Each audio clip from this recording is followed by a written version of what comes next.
minutes late. I'm just going to run through some housekeeping and hopefully help everybody to get onto the interpretation services if you require them. Just to let everybody know who is an English speaker, we'll have a speech in Spanish and a speech in Korean, so you will also need to use interpretation. Please use headphones. So hopefully everyone, sorry, I'm Jenny Smith, I'm the event organizer.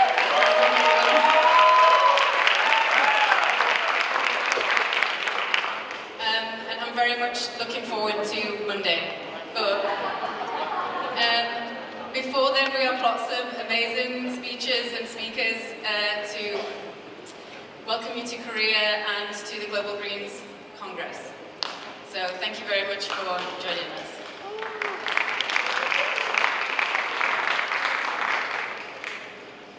Okay, so hopefully by now everybody has the Hoover app.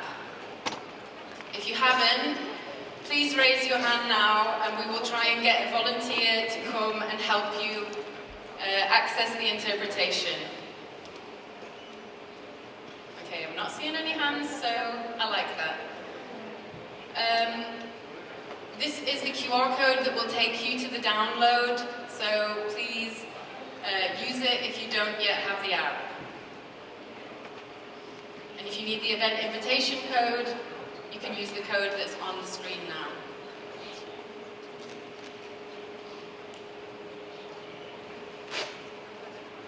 Okay, when you're in the app, there will be a little interpretation sign, the little world that you can see there on the screen, and you'll be able to select which language channel you want to join. So there'll also be Korean and Japanese available in the interpretation. If anybody is having problems with this, then please let us know and we will try our best to help you. Okay, we've got maybe a hand up here. If any of the volunteers are around, please can we have a look for the people who need help. Okay.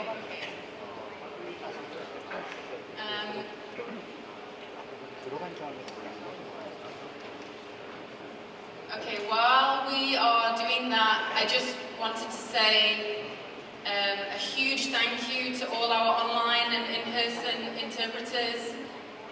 The Global Greens is a global organization and we really wouldn't be able to do what we do without the help of interpreters to make sure that people feel included and involved in the work that we do. This is a global organization with a global outlook, and we really hope that the service that we provide and our interpreters provide today will help you. Again, if you need help, just please hold your hand up and we will try and come and find you. Okay, thank you. Okay, now I'm going to hand over to our absolutely wonderful hosts, Pefi Kingi and Sheather from the Asia Pacific Federation. Everyone with their hand up, I'll come and find you. Thank you so much.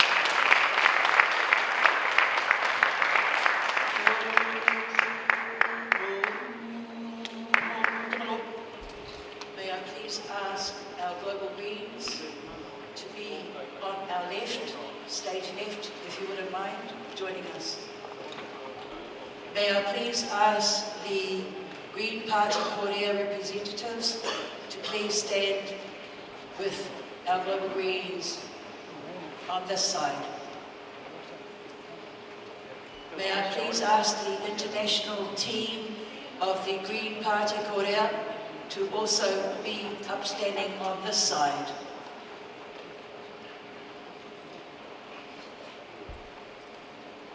May I ask those of us of APGF to please come closer to just behind me or thereabouts. You know we didn't practice this, so thank you for your perseverance and tolerance. We're working cross-culturally here, and I know that you have an appreciation for it. Come back this way, my APGF. Come back this way.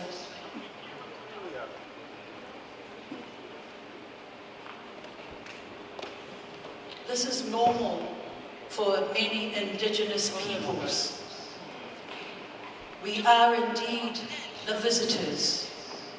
They represent not only Global Congress, but they also represent the people of this land. And so, thank you for your tolerance and your perseverance as you partake as witnesses to this, what is normally a normal cultural protocol for many in other nations. If your heart feels it, then you're in the right room. If your head tells you you have questions, please allow this to be an instigator, a catalyst for those questions. Kia tū tangaloa e mawhana. Tūro, tūro, tūro. Kono rā, ko rangi nui ki runga, ko papatuana, ko ki raro, ka puta tira tangata ki te whaia, ki te amarama, ti hei, mauri ora. Whakataka te hau ki te uru, whakataka te hau ki te tanga, kia makina kina ki ta, kia mātaratara ki tai, e hi aki ana te atakura, e tio, e uka, e hauhu, ti hei, mauri ora.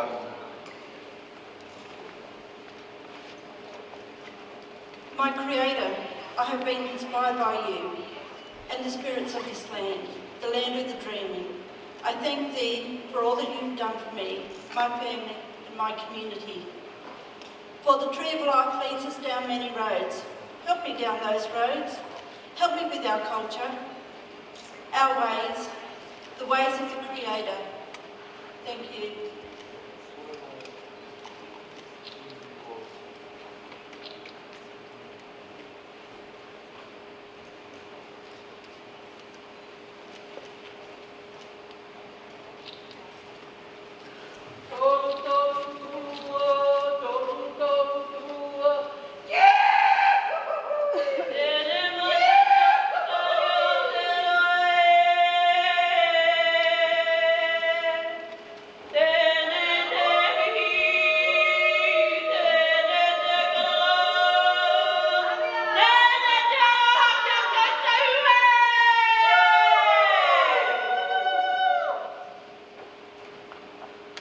We spread the yoga and sand from the lands of the dreaming.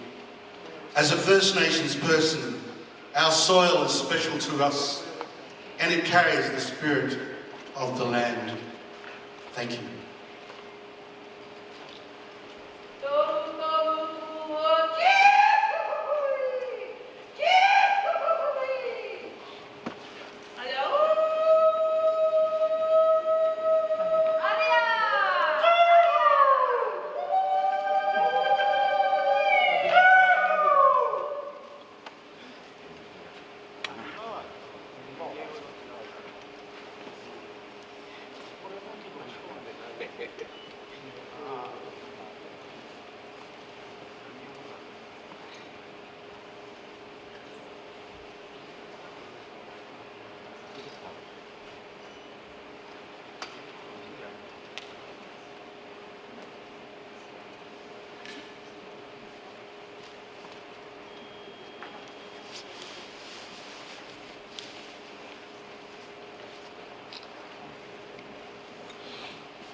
Whakairiri, nei taonga oho, i nei taonga puikui aki, i nei taonga tukui o.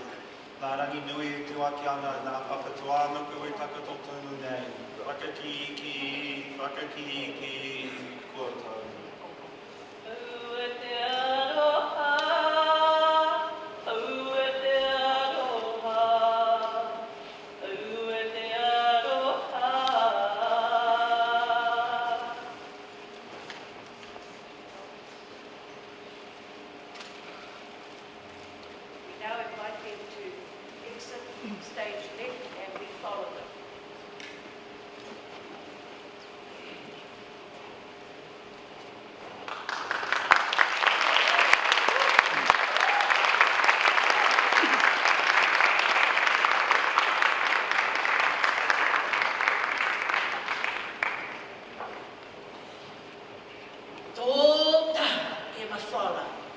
Mitaki tū nge mawhala, mitaki tū nge mawhala, tō whakahi ua.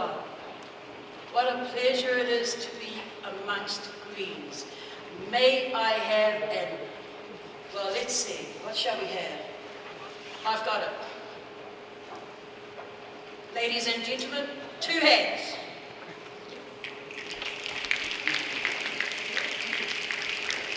And for those of our brothers and sisters who may not be able to hear and otherwise, 2 hands. What a pleasure it is to be amongst you. Greens of every shade, from left to right, light to dark. I have passed you in the halls, you have smiled. I have passed you in the corridors, you have nodded. So to you all, as others of our nations would do, I greet you once, I greet you twice, and thrice I greet you.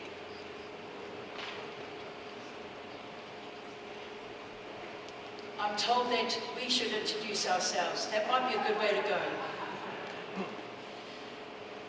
I am Pefi Kingi. I come from a long line of warrior women, and here I find myself amongst warrior people, so I feel right at home. Thank you for that. Thank you for gifting me.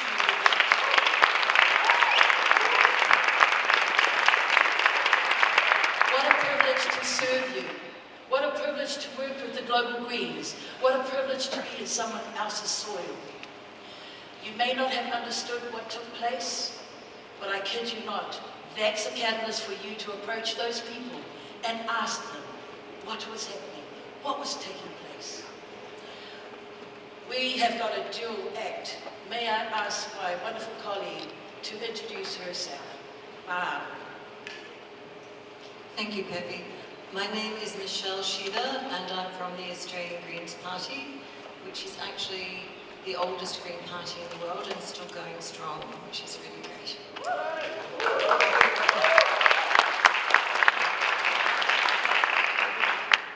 I'm also part of the Asia Pacific Greens Federation, of which Pefi is our General Secretary, and we have together been representing APGF as part of the Global Greens Congress Organising Committee. And huge thanks to everyone from every federation that was involved in getting us all here, and with such an amazing program of work, a great body of work, a great set of resolutions and a great declaration will come out of here to carry us forward for the next 5 years till we meet again in the Americas. And so saying, it gives us great pleasure to welcome to the stage our Global Greens conveners. Please give them one of these. They keep it going whilst they make their way up on stage. And here comes Mr. Bob Hale. And also our wonderful Gloria.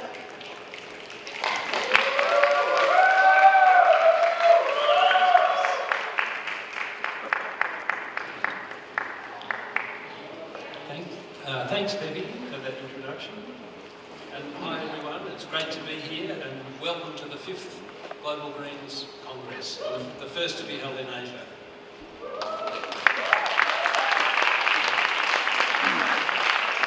It's been 6 years since the Congress in Liverpool, and as we know, 6 years is a long time in politics and the environment and many other aspects of our green life. It's fantastic to see so many passionate and committed people here, and it reinforces the joy I feel working for the Greens and gives me hope for the future. Climate change issues have prevented many people from coming to Korea, and I acknowledge the decision made by those who are connected remotely because they do not want to fly. Hopefully zero emissions air flights will be the next big thing. Zoom meetings, streamings, webinars make our lives so much easier, but I know that coming together in person is so much more effective, whether it's resolving some sticky disagreements or feeling the excitement of something new ideas and approaches being brought together through cooperation and shared ideas. It's a rare opportunity. This is a rare opportunity. So make the most of it. Get involved, meet your colleagues, walk up to anyone and start a conversation, and know that they're on your side, fighting for the same things. We've come together here today not just to organise the planting of some trees or how to reduce plastic waste. It's about fostering a global community that recognises the urgency of environmental challenges that we face and taking action to address them. It's time to be inspired and to connect and to forge powerful alliances. And it's also a time to celebrate our successes and acknowledge the tremendous work that has been done by the Greens global community. Whether you're an activist, a politician, an academic or a concerned citizen, your presence here today is proof that we are not alone in this fight. We all have the same vision and the same purpose, and we need to develop global strategies and actions that have regional and local impacts. So what do we want to achieve here, and what do you want to take away from these 3 days? Fundamentally, we all want a better world. We can learn and grow, share our experiences, techniques, strategies, and take away ideas, energy and actions back to our country and back to our party. Congress is the start of something, not the end. We also need to be nourished ourselves to help us cope personally with the overwhelming issues facing us, such as climate change and all its ramifications. And we are here to support each other. And finally, what is the role of the Global Greens? How can we help you succeed? We need your feedback and ideas. What can we do better? What additional things can we do, especially for the next few years? Let's make this Global Greens Congress a truly memorable and positive event. It's up to us all. Thank you.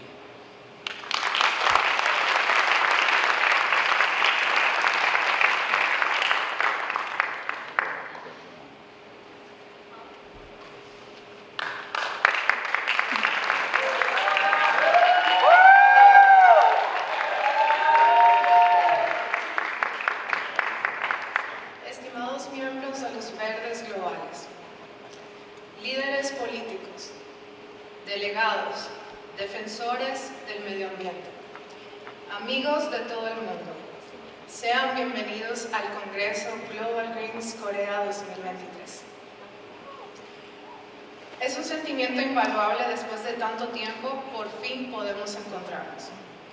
Siendo un movimiento global dedicado a promover la sostenibilidad, la justicia social y la democracia en todo el mundo, es un gran honor dirigirme a ustedes y poderles decir que llegó el gran día.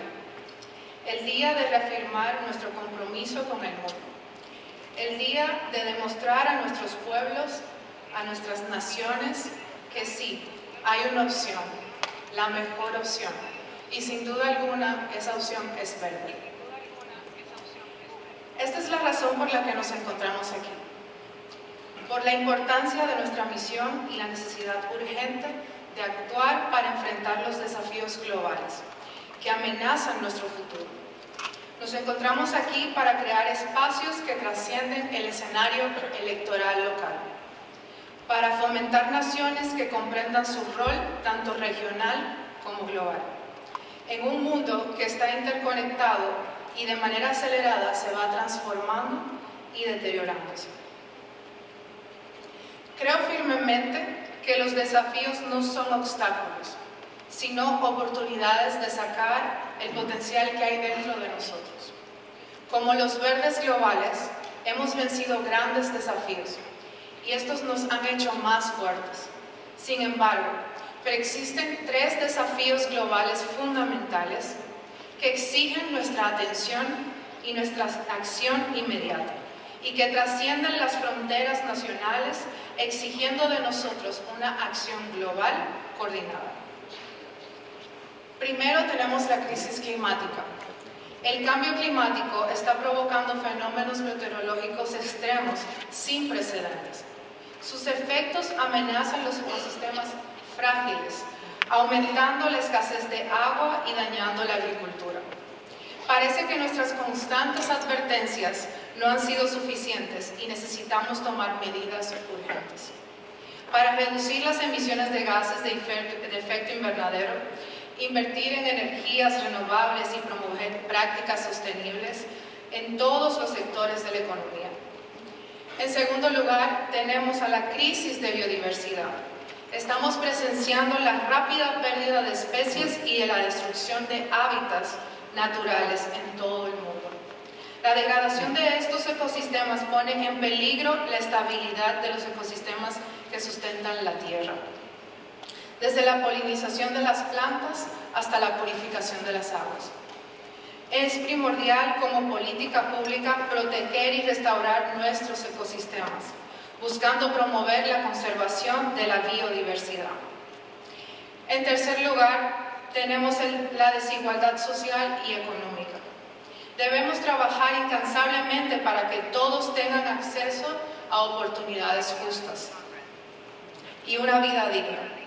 Esto incluye promover políticas inclusivas, reducir las desigualdades y garantizar los derechos humanos básicos para todos los ciudadanos. Debemos promover la eficiencia energética, reducir nuestra dependencia de los combustibles fósiles e invertir en tecnologías verdes, porque sabemos que al hacer esto no solo protegemos al medio ambiente, sino que también crearemos empleos verdes e impulsaremos el desarrollo sostenible. No menos importante, reconocer y respetar los derechos de los pueblos indígenas y las comunidades locales que son los guardianes tradicionales de la tierra.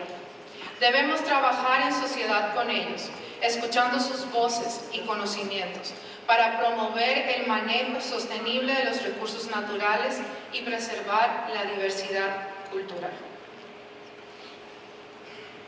Además de los desafíos ambientales y las desigualdades sociales y económicas que persisten en todo el mundo, estoy plenamente convencida de que la representación y liderazgo de las mujeres es fundamental para la promoción de la igualdad de género, para abordar los problemas específicos que enfrentamos en nuestra vida cotidiana y para lograr un desarrollo sostenible e inclusivo.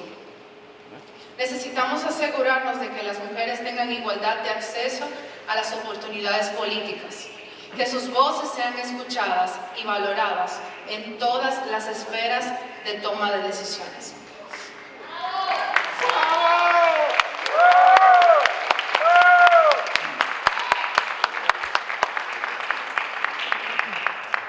Como verdes, hemos dado el ejemplo, pero es crucial continuar incentivando y apoyando la participación de las mujeres en la política, tanto a nivel local como global.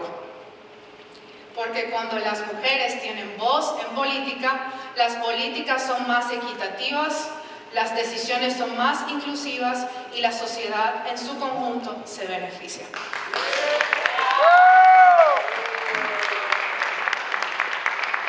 Finalmente, Global Greens es una plataforma unificadora que reúne personas de todos los orígenes, culturas y naciones.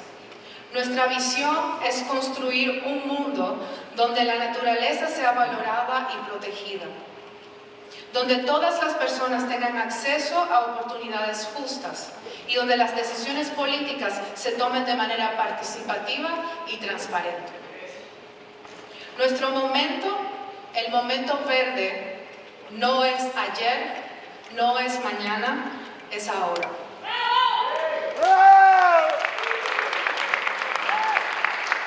Podemos enfrentar todos estos desafíos juntos, ocupando aún más espacios de poder para poder impulsar políticas y acciones más ambiciosas y garantizar que nuestros líderes rindan cuentas por sus promesas ambientales.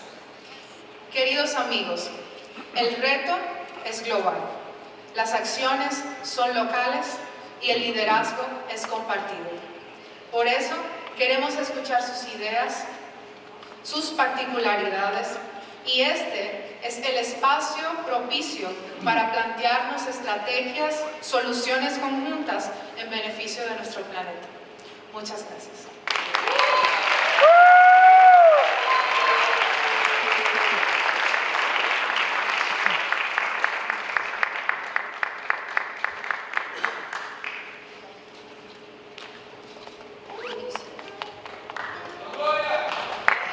Yay for Gloria. Thank you so much, Gloria and Bob, for being part of this for 2.5 years' work in the background for this. So a big round of applause, I think.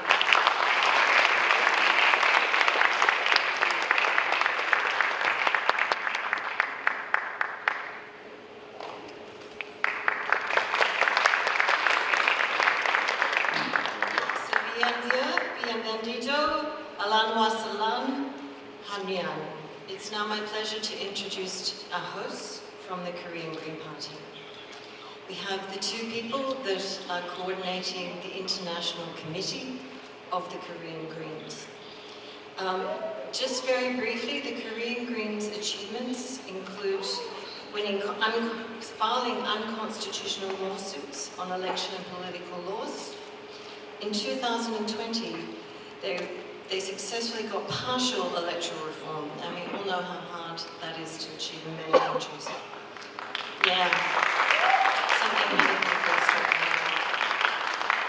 They have victory in climate change trials. They're fighting against the discharge of the contaminated nuclear waters from the Fukushima plant, and they're fighting for animal rights. Soohee Lee is a counsellor. He set up a counselling centre in Seoul. He's a lifelong vegan, and he's working to promote veganism in Korea, starting with you all. Soohee Lee has dedicated her time with the Greens to building international networking and solidarity, and she is also one of the co-conveners of the Asia Pacific Greens Women's Network. So, Soohee Lee and Soohee Lee, please come up to the stage.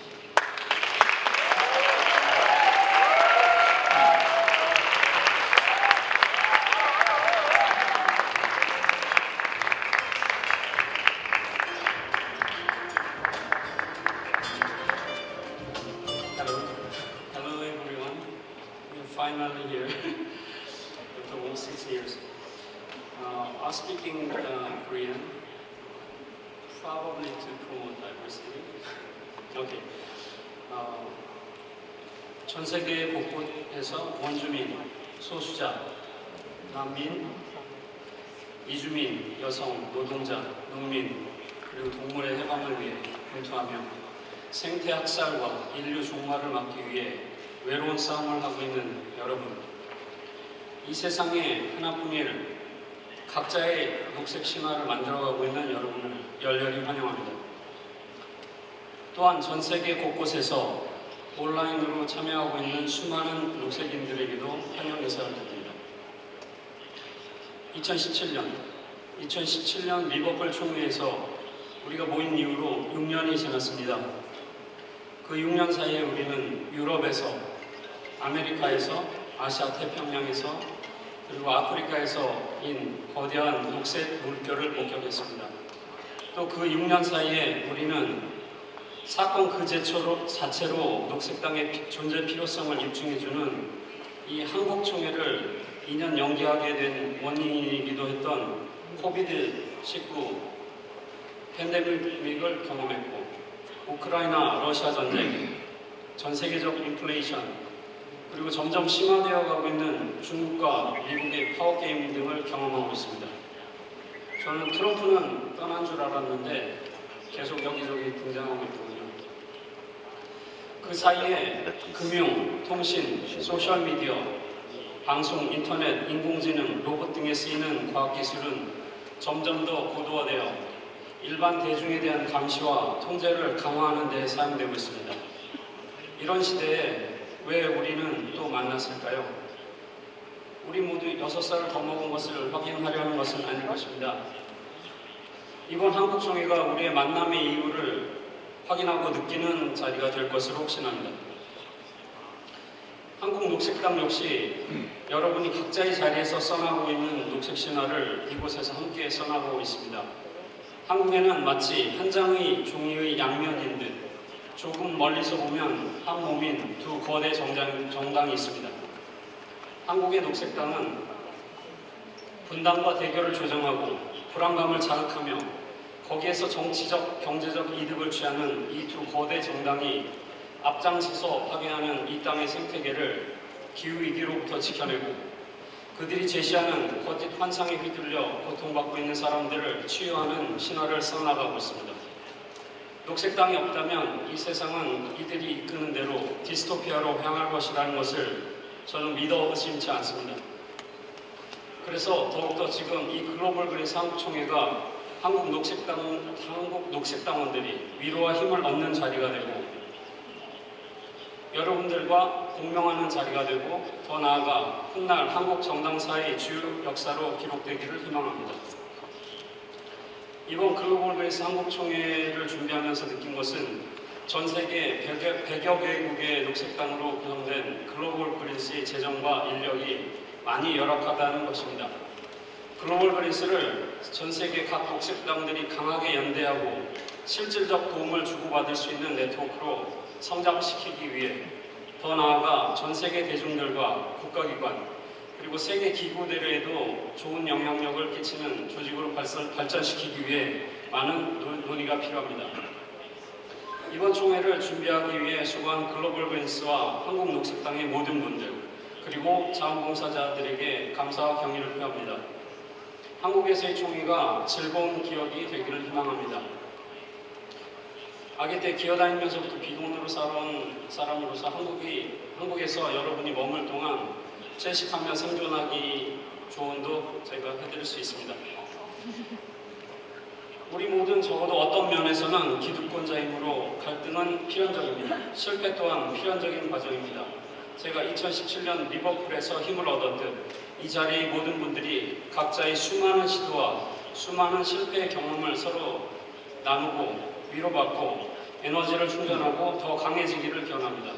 모두 안전하게 행사를 마치고 각자의 자리로 돌아가기를 기원합니다. 감사합니다.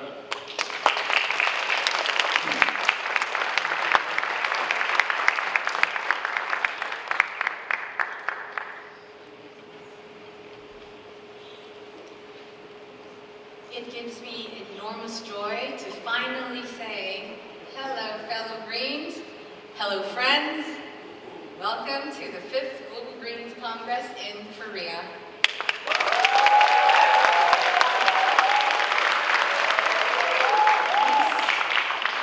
The road to meet you all here has been a fantastic learning experience.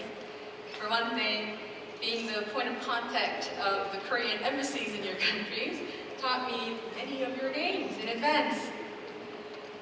So you can imagine how happy I am and thrilled I am to have you all here. At the same time, I'm sorry that we are missing some of our friends who could not join us today. I hope they have joined us virtually. Those who prefer to participate online are also welcome. Although several circumstances prevent us from opening a completely online Congress just yet, I hope we will have an online Congress where more Greens will have more access to the wonderful opportunity to meet and build relationships with one another without having to endure jet lag and long journeys. In the spirit of long journey hours, I'd like to thank the Korean Greens for devoting a weekday, school day, job day, planting and farming day, and family care day to attend this Congress.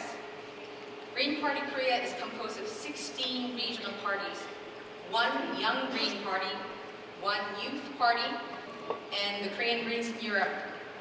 I am thrilled to meet so many dedicated freedom fighters, peace activists, ecosystem protectors, sustainable producers and consumers, animal, plant, and nature lovers, election reformers, feminists, artists, those working to end discrimination against migrants and sexual minorities, and so much more.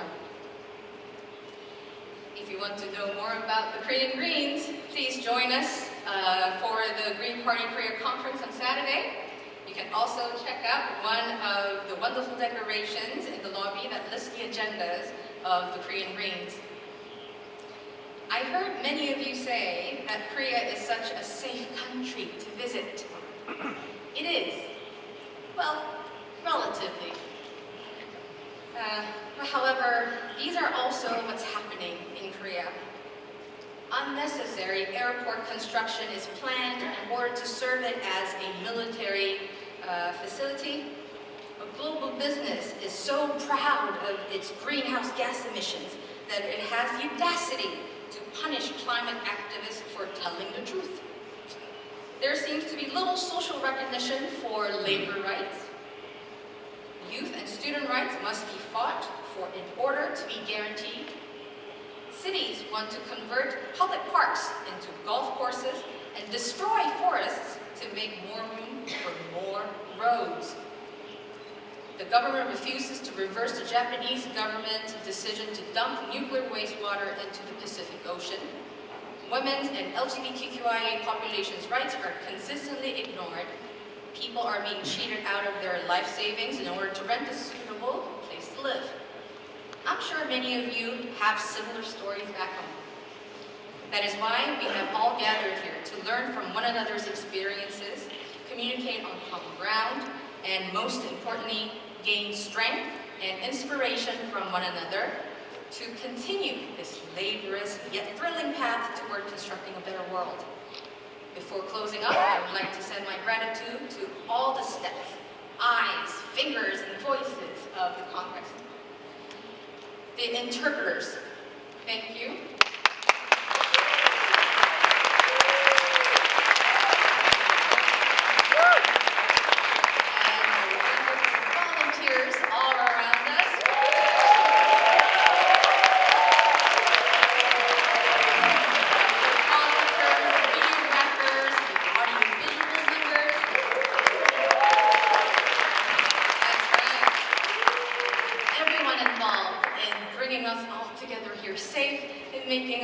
Allowing us to listen to all this happily.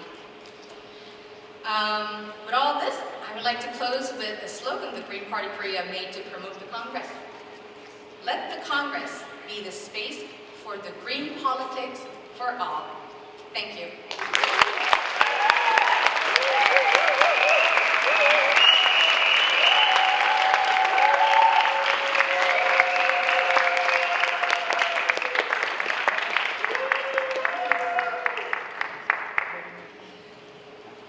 Join me in informing her, telling her, letting her know that she was appreciated. Follow after me. Mahalo!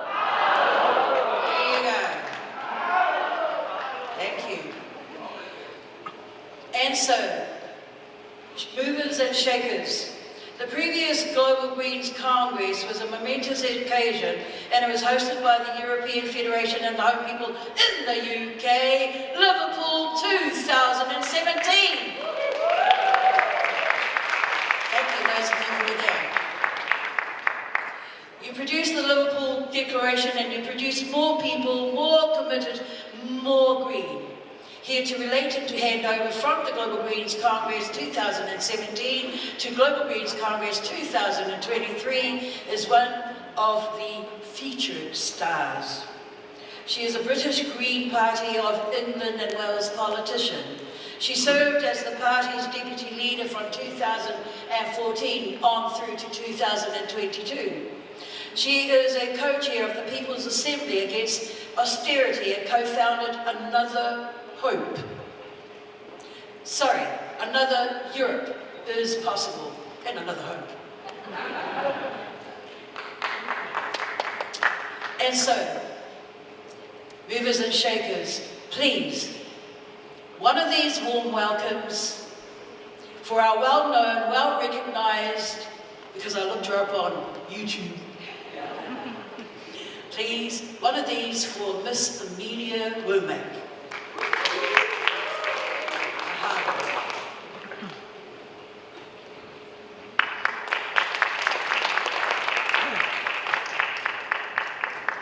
Hello, Greens!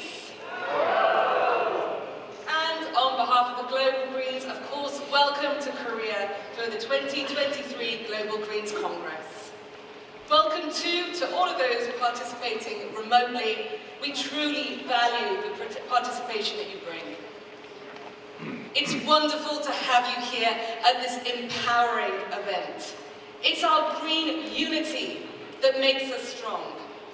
As Greens from all the member organisations, we have both a powerful vision for the future and the power to implement it. Seeing you all here united in the conference centre and online brings us hope for what we can achieve. It's inspiring standing here in front of you. 6 years ago, I spoke at the closing speeches for the 2017 Global Greens Congress in Liverpool. And I was asked to give you an overview of what's happened since that time until today. And what a long 6 years that's been. Back then, I don't think any of us could have predicted what we would have experienced since we last gathered together as a Congress. The COVID-19 pandemic was a once-in-a-generation crisis, and it touched all of our lives. We all experienced the same pandemic, but not a single one of us experienced it the same way. Whoever we are, wherever we were from, our lives were upended by the crisis. And if anything showed us the need to prioritise people, planet, and working internationally, it was COVID. Across the world, too many leaders failed us by refusing to work across borders to stop the spread of the virus.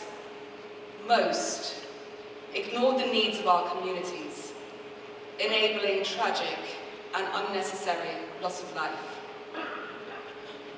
But in the absence of leadership from above, we saw the strength of our communities coming together to fill the gaps. Neighbours checking in on those who were vulnerable, small businesses donating to their communities, networks of support springing up to make sure that nobody fell through the gaps, and Greens stepping up to ensure that people were supported. And when governments were forced to act, we saw what is possible when the political will is there. Around the world, huge levels of support for workers, a massive shift towards home working and flexible work, mass efforts to provide shelter for those sleeping on our streets. In a matter of weeks, many of us saw the machinery of our governments spring into action in response to a crisis. Now, I'm sure that I'm not the only one who looked at that and thought, if this is the scale of action that is possible as a response to the pandemic, why has it not been the response to the climate and biodiversity crisis?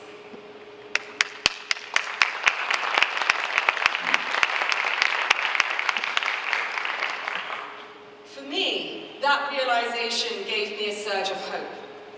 Things can change overnight.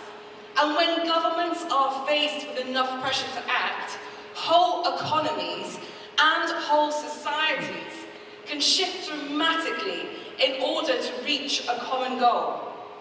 It proves that business as usual, a world run by fossil fuels, consumerism and individualism is a political choice and not a necessity. It proves that another world is possible.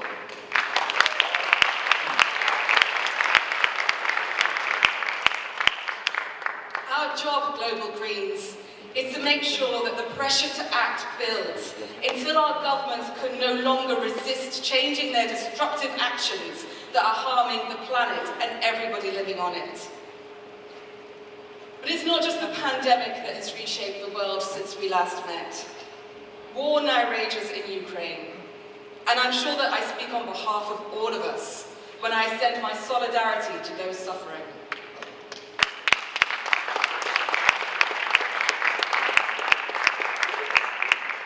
We've also seen climate devastation on a massive scale.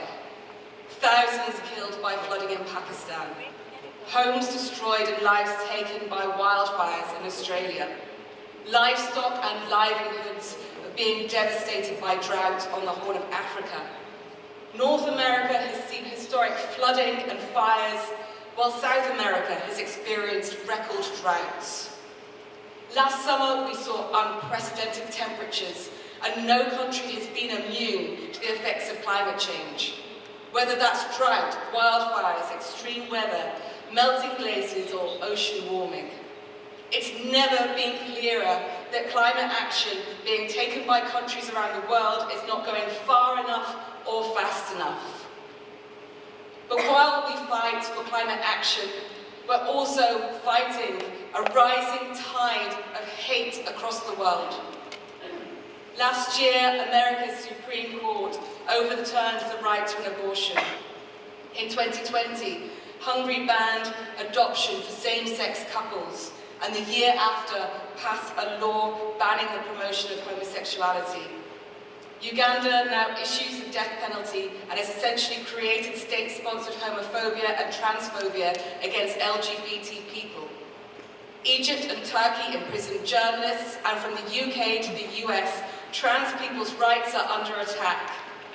And during the Bolsonaro's regime in Brazil, we saw indigenous people murdered and their homes destroyed. Although we stand on the shoulders of giants in the progress that we have campaigned for, and we have won, the last few years have shown us that we cannot take that progress for granted. That be it on climate action or on social justice, on the contrary, we have to keep fighting for it every single day. And that's why we're here. We're here united to fight for the future that we know is possible. One of my favourite phrases to use in dark times is that it's better to light a candle than to curse the darkness. And looking out to you today, from Greens around the world, I see more than just candlelight. I see a burning beacon of hope. And Greens, it's our job to create a better future. It's likely that we'll only meet one more time before the IPCC's 2030 deadline to halve carbon emissions. So we really need to make the next few years count. But I know that you're already doing that, not just through campaigning, but also by being the decision makers at the table, from local authorities to national governments. Since we last met, the success of Green parties across the world have provided a seed of hope in these dark times. In 2019, the Swiss Greens made historic election gains. In 2020, the New Zealand Greens secured their first electorate win in 2 decades. And just last month, Green MP Dr. Frank Habeniza announced his candidacy for president. Great.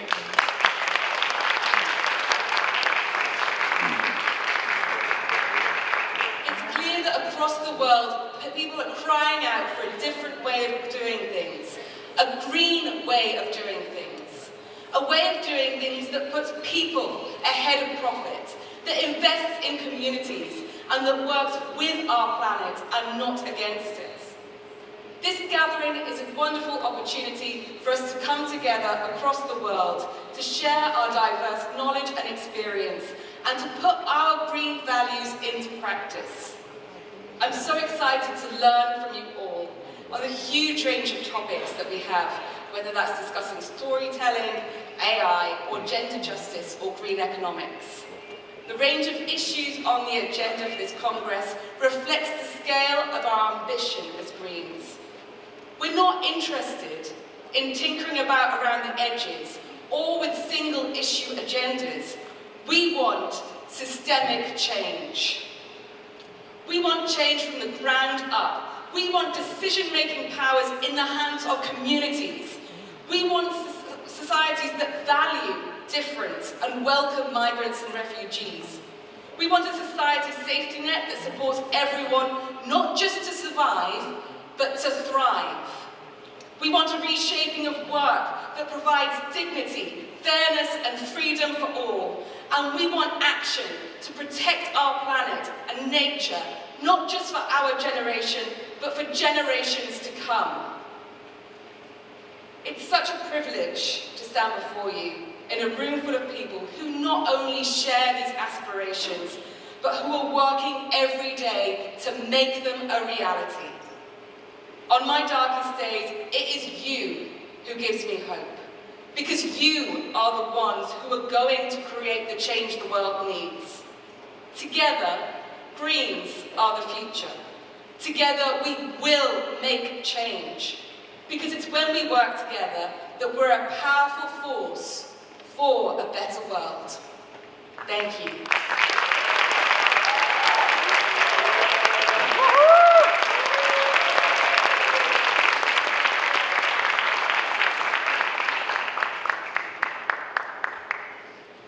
Thank you so much, Amelia, for that great rendition for us to remind us what's happened in those 7 years since we last met. We'd like to also urge you all to look at the Liverpool Declaration, which is the declaration those of us that were in Liverpool looked at and agreed 7 years ago. This particular time, we're looking at a South Korean declaration. It's a fresh opportunity for us to revisit key indicators of change and what's relevant for us today. It's now my pleasure to introduce you to someone who's also a friend of mine from the African Greens Federation, Mr. Frank Habanese. Frank is here.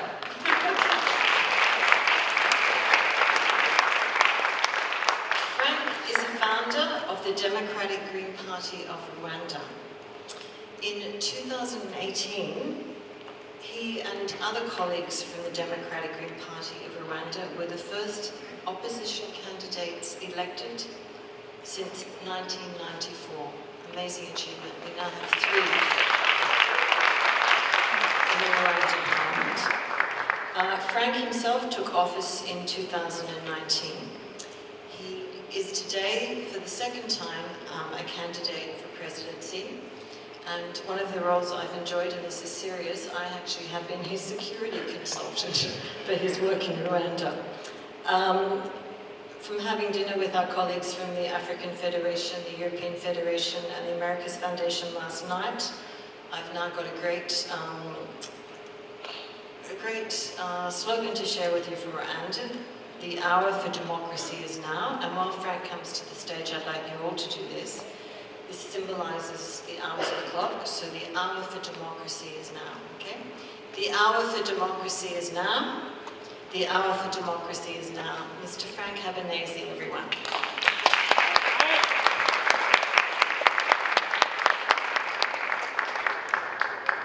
Thank you very much, Michelle. The hour has come. The hour has come. The hour has come. Forward for democracy. The hour. The hour. Forward for democracy. The hour. Forward democracy. Thank you very much. Thank you very much. I bring you the honest greetings from Rwanda, the heart of Africa, and the land of 1,000 hills. I'm deeply honored to have been selected as one of the keynote speakers at this 5th World Greens Congress. I have been the president of the African Greens Federation, and we were together in Liverpool. Most of you were there. I'm now an advisor to the African Greens Federation. I also bring you the honest greetings from our chairman, President Adam Gaba, who was unable to join us due to some illness, but he sends you the honest greetings. The Federation is well represented here. This Congress will help us to strengthen our global unity, which has been threatened by COVID-19, as the visitors have mentioned. During the COVID-19, we also lost one of our key leaders, the former Secretary General of the African Federation, Papa Meissa Dieng from Senegal. He lost him during COVID time. So send your thoughts to him wherever he is. So COVID has been very disastrous to us. Of course, we seem to also lost one of our key leaders from Togo, President Napo, Bissau, but he passed away through natural illness. So it's been a troublous time for us, but not only COVID-19 has threatened us, also bad politics and unjustifiable wars around the world have threatened the unity. My talks today is on unity and empowerment through diversity, which is going to run as our main theme in this Congress. And we are also, of course, much touched with what is happening, much suffering, the people of Ukraine. This Russian war of aggression must stop. And we should all remain united in condemning this Russian war of aggression and to stand with the Ukrainian people. Last month, specifically on the 29th of May 2023, the government of Uganda enacted the world's harshest anti-LGBTQ law, which includes death penalty. As some activists have said, that this is a legalized state-sponsored homophobia and transphobia. It's a tragic violation of human rights. I know that we all come from different cultures, religious backgrounds, and beliefs or social differences. But I request you, as a Global Greens community or Global Greens movement, to remember that in our Global Greens Charter, we all agreed in Canberra, Australia, to condemn death penalty and to eliminate death penalty all over the world. And we have been championing this in our governments. So we think that it's unacceptable to have a death penalty for people just because they are gay. This is completely unacceptable. I request you that we all as a Global Greens here adopt a resolution condemning this anti-LGBTQ law in Uganda at the end of this Congress. I come from a country which has experienced the worst form of violence to humanity, which resulted in the 1994 genocide against the Tutsi. I think most of you have seen this on different televisions. And this was being able to be conducted through state-sponsored hate radios, mass political rallies and meetings, and trained militias, which destroyed innocent lives just because you are born different, because you are born Tutsi.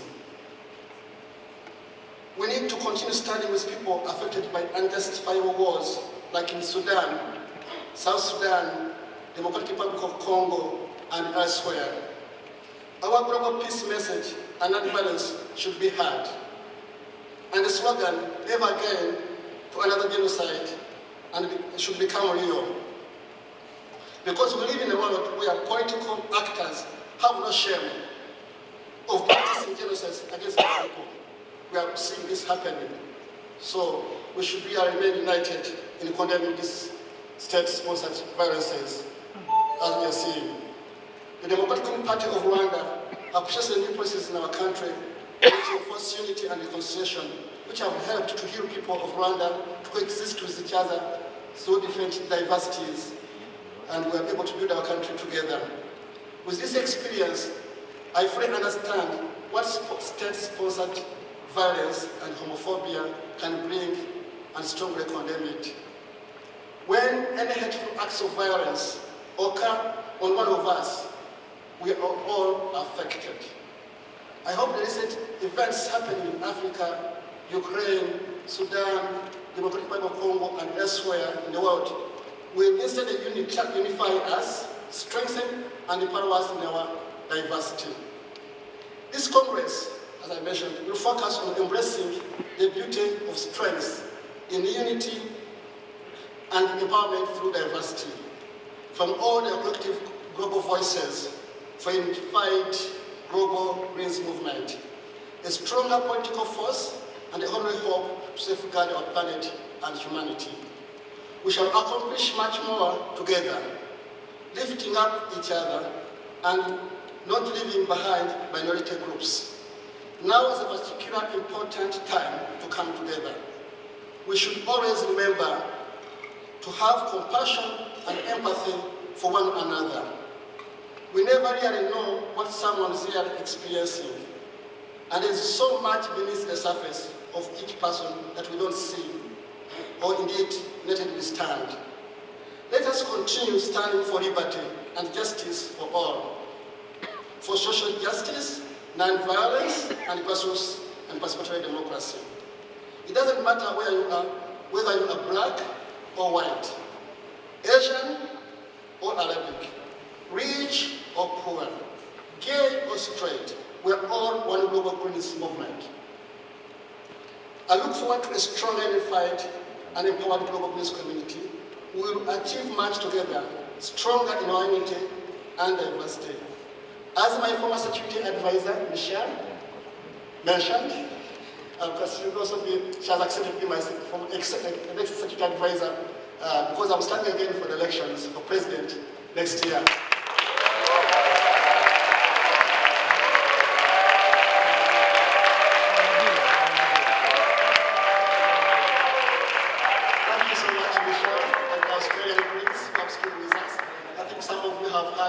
Our struggle in Rwanda, our party made and registered for 4 years. We struggled.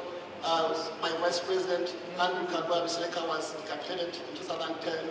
I had to run to exile to Sweden, where I stayed for 2 years before I turned in 2009, 10, 12. Yeah. Yeah. It's now 10 years. Yeah. So it's been a big struggle. We stood for presidency in 2017. And stood for Parliament in 2018. We won 2 seats in the Parliament, in our House, and then 1 year later, 1 seat in the Senate. So we are now becoming a very big political force in Rwanda, and this is a big achievement. Thanks to all of you who have stood with us.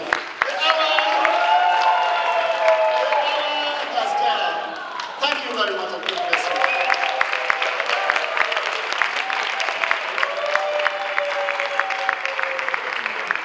The hour for democracy is now!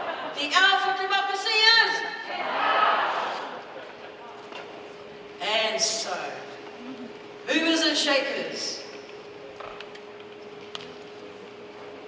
it gives me great pleasure to introduce our next featured guest specialist speaker, a technical specialist in the field. The Janmejai is a green political foundation named after a famous writer. I rather liked his writing, complex, verbose, but please, Google him.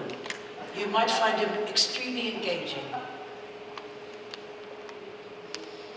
And so, this particular foundation was developed worldwide in response to the traditional politics, and it focused on ecology, sustainability, democracy, the things that we care about, human rights, self-determination, justice, gender democracy, social emancipation, yes, and equal rights for all. And so, it gives me great pleasure to welcome the director of the Istanbul, Turkey office, Mr. Christian Brakel. Please put your hands together for him in this way. Come on aboard, director. It is your stage now.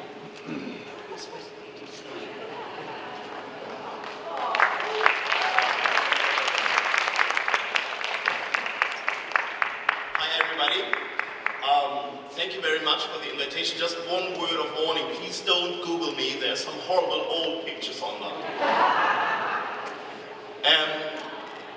As I was just introduced, I'm a bit like, other than the other speakers, that I don't represent the Green Party. I'm in fact a member of the Green Party of Germany, but the foundation, while it has a very strong affiliation with the German Greens, also the European Greens, and hopefully also the Greens in your countries. Hopefully you know our name if we have an office in your country. We still try to speak for ourselves. And I was asked to say a few words here today.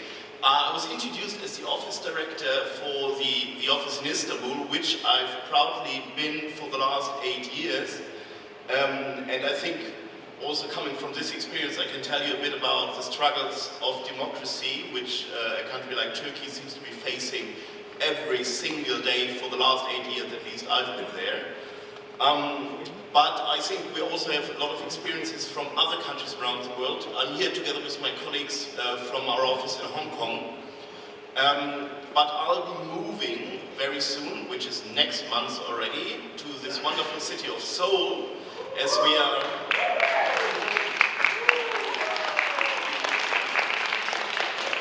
we are opening an office here in South Korea, which will not only be responsible for South Korea, but also for the wider region, be it Japan, but also hopefully extending our work to other countries, also in some of your countries, and I'm very much looking forward to working with you.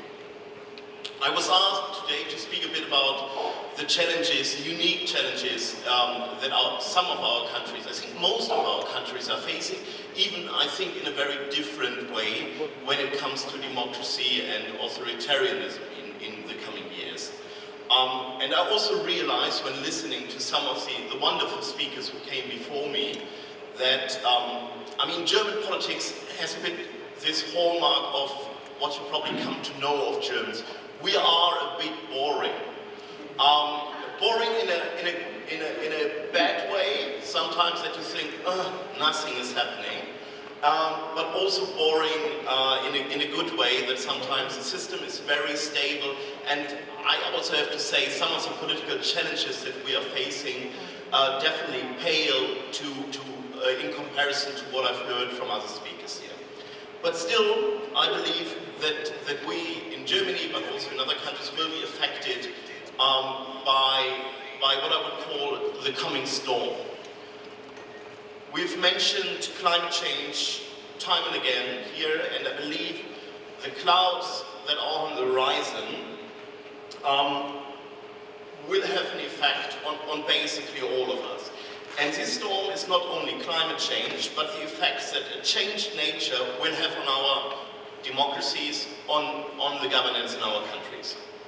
As I've said, I've worked for the last 20 years, mostly in the Middle East and East Africa. There were some countries that were mentioned, like Sudan, Palestine, countries that are still very close to me, close to my heart, which are more or less locked in an entrenched authoritarian regime. In the EU, we have come for a very long time to view authoritarianism as something that takes place far, far away from our borders, outside, a hallmark often of weak and dysfunctional states. However, in recent years, we're coming to see more and more that authoritarianism is creeping also into well-established democracies. We've seen that in the US, we see it currently in Hungary and Poland, we see it in Israel. We see how non-democratic actors are rising, trying also to carve out bigger chunks of the world as their sort of influence spheres, sometimes with violent means, such in the illegal Russian attack against Ukraine, but also, I think, in this part of the world. Trying also to signal that their model is better, or at least bullying their neighbors to carve in, to erode their own democratic standards. We are also seeing people in very well-established democracies who seem to have lost hope that their system of governance is the best to be had, that this can deliver justice, freedom, and welfare for all. I think this is something that many of the speakers previously spoke about, especially when it came to justice for all people, especially for the First Nations. These are people who often opt for a more populist, authoritarian way. And this is a problem, I believe, that might increase. With climate change advancing, we are looking towards the future in a very, very different reality, where even states that are currently well off might see rising political pressure from conditions due to a loss of biodiversity, food security. This is fertile grounds for those who promise easy answers. And while we know many of the tools to still avert the worst fallout of the climate crisis, these answers don't come cheap, even for rich countries. And democracies might even face a more difficult path to introduce these needed changes. Especially in rich countries, I can see that in Germany, people are very used to their very high standard of living. they're also used to a certain sense that their discontent with politicians can be channeled into political action.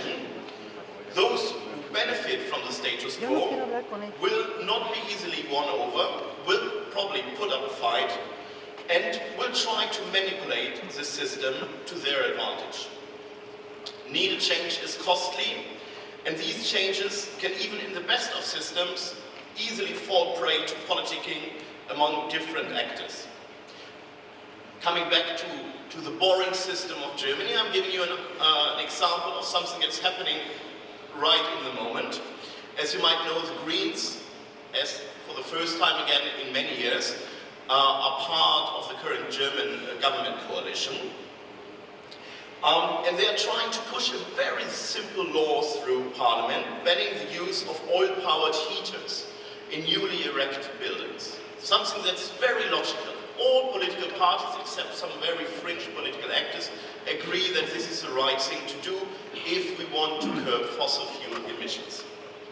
However, one of our coalition partners has decided to use this opportunity to portray the Greens as a party that is not open to technological change, because why are they not open also to looking at the benefits of fossil fuels? And the other coalition partner is trying to use this opportunity to portray the Greens as somebody, as people who are very cold when it comes to the socially less well-off people, because the costs for using alternative forms of heating are very high. And of course, they are not doing it because they really believe in fossil fuels. They are just doing it because it rises their share in opinion polls and lowers ours. So the next years will not be easy, neither for established democracies nor for those under non-democratic rule. On the other hand, it's very hard to see how the fight against climate change could be anything but democratic. If we want to weather this storm, we have to do so together. There are countries and people that will be affected more than others. I think we've heard some examples. And is it not the most democratic thing to give a voice especially to those people? Is it not a democratic obligation to justice to hand the control over our energy sources, the richness of our nature and our resources back to the people? This is not, I have to say, this is not a call to abandon market economy, but one to create a just market in which all can participate and decide what's best for all of the people instead of just a few. This is the opportunity that this storm holds. It's on us to decide if we want to weather it with a sturdy, big umbrella, enough to shield all of us, or with tiny mini umbrellas that only very few of us can afford. And I think this is a unique opportunity, especially for us Greens, because we are really, really good in building umbrellas. I'm very happy that we're meeting here in South Korea. I just told you that we're opening an office here, but also because South Korea has a very, I think, strong legacy of struggling for democracy, a very strong civil society, emerging not only as an economic powerhouse in the region, but also one where civil society has been on the streets time and again, showing that political change begins with the people. We believe that building an umbrella also here in the East Asia region is something that we as a foundation can support. And as I mentioned, this task falls to all of us, but I'm very happy and very open if you come to me, come to our colleagues later, and talk about opportunities where we can work together on that. Yes, a storm is coming, but for now, let's at least enjoy the at least half sunny days. Thank you.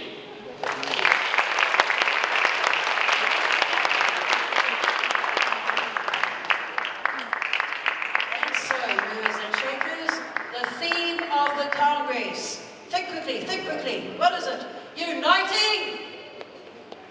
Okay, I can't hear you. I'm sorry. Must be all over this room. Uniting! United. It's uniting and empowering the world's green movement. Did you not read your... Here we go. Uniting.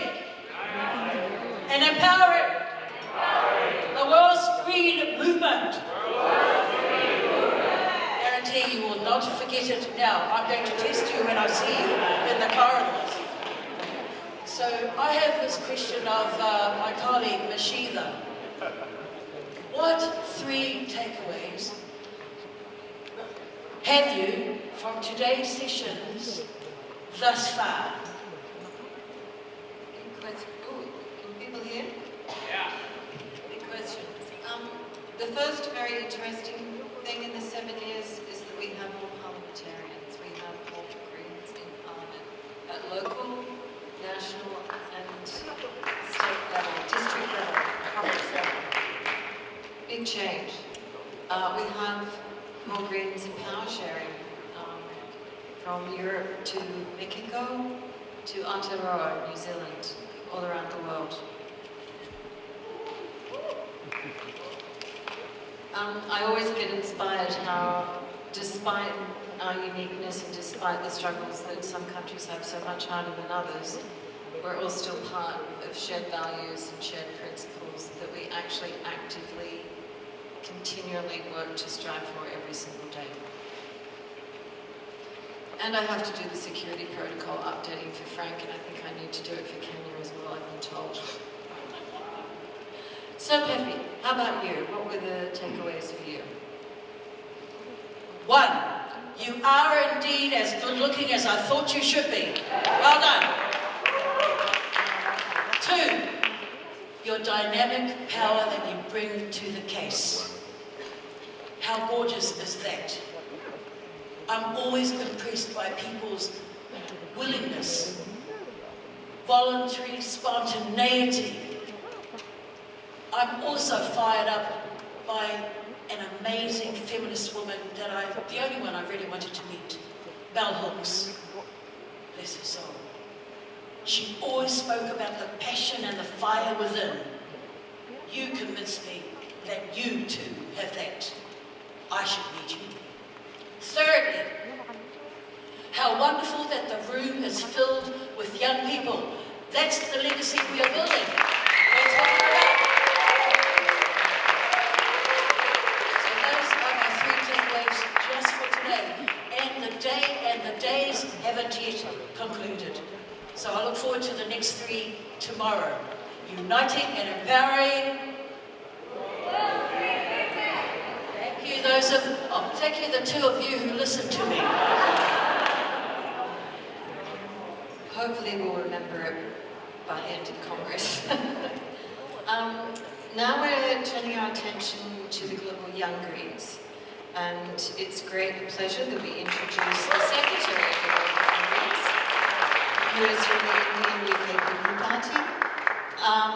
The Global Young Greens is an emerging global organisation supporting the efforts of young Greens around the world towards social justice, with a project of over 90 youth organisations, hundreds of individuals, and it includes the Federation of the Young Greens of the European Greens, the Asia Pacific Greens Network, and the Cooperation and Development Network of Eastern Europe, the Young Volunteers for the Environment, and many others. So Janmejai Tiwari is the Secretary, and he will address us from the Young Greens for the Federation. Thank you.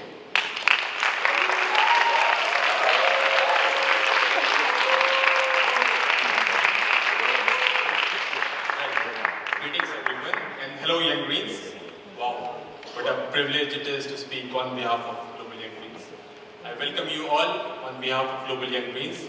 Firstly, I would like to thank all the amazing volunteers of the Global Young Greens, the Global Greens Secretariat, the Congress Working Group of Global Greens, the Global Young Greens, as they have been working tirelessly for months to make this Congress possible.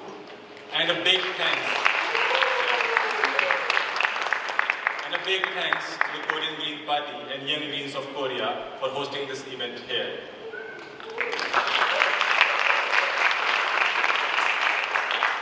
I am very happy to see such a large gathering of the Greens family here. While I welcome you with all the warmth, I feel sad to see lack of youth participation in the Congress, as less than 50% of registered young delegates of the Global Young Greens could attend the Congress because of lack of financial support. A bit of background of the Global Young Greens. Global Young Greens is an independent volunteer-led organization. After 2017, the Liverpool Congress, Global Young Greens became active. So it's a very young organization which has progressed really well with the contribution from super volunteers over the years. It is through the committees of working groups that Global Young Greens got accreditation for UNFCCC for COP26 and 2021, and then for the future COPs.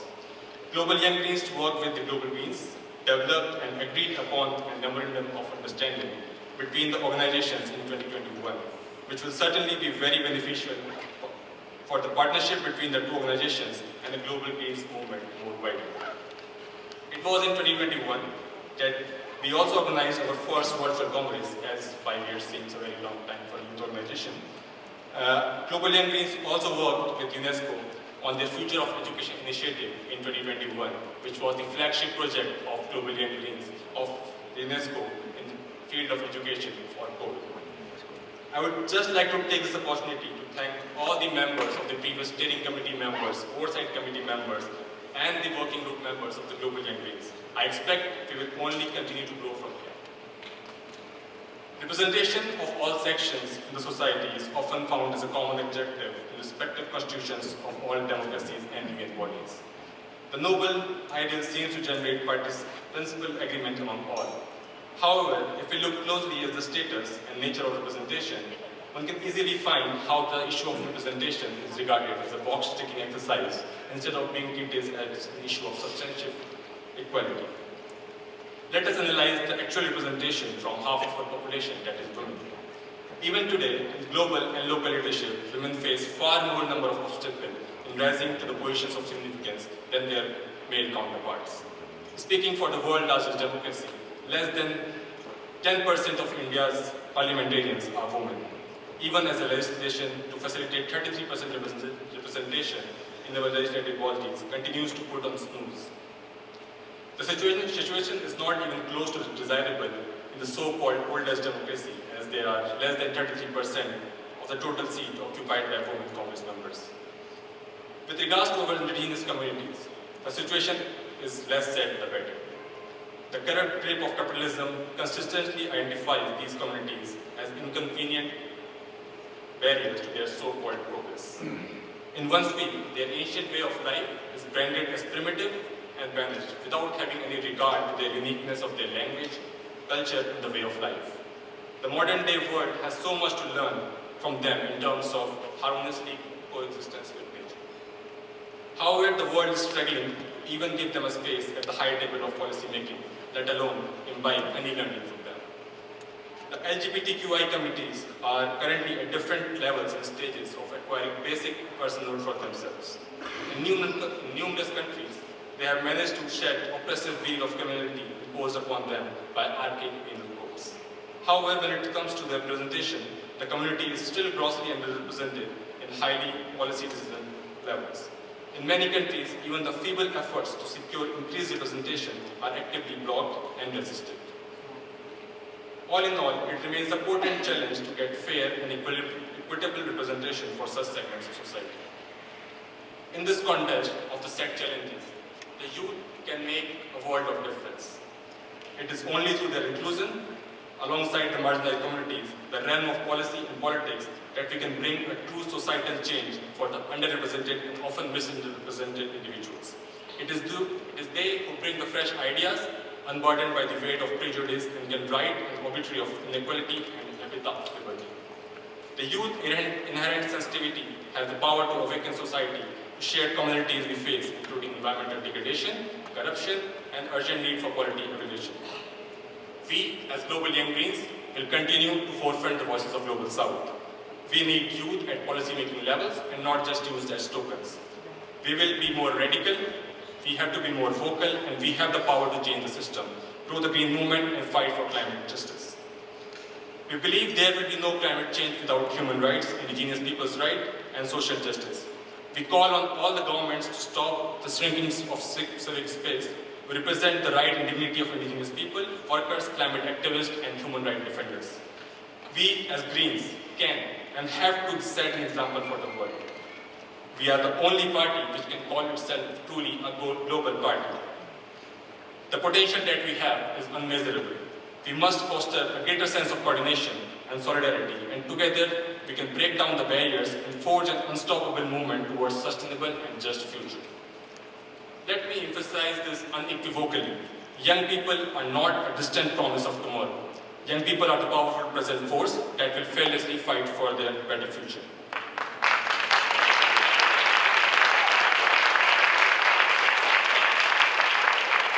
We will not be silenced, undermined, or dismissed. We will rise, united and bold, challenging the status quo and demanding a world that values the environment, social justice, and inherent rights for all. With this, I would like to complete my speech, wishing everyone a very successful Congress in the next few days. With all the energy that we are feeling in this room, I would just like to enlighten this room with some of the chants that we can do, the slogans. So, when I say climate, you say justice. Climate! Justice! Climate! Justice! When I say climate, you say justice. Climate! Justice! Climate! Justice! What do we want? Justice! When do we want it? Now! What do we want? Justice! When do we want it? Now!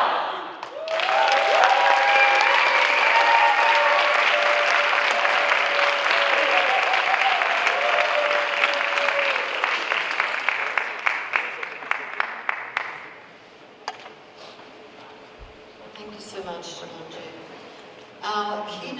Our final keynote speaker, before we hand over to the Global Greens Secretariat, is Christine Milne.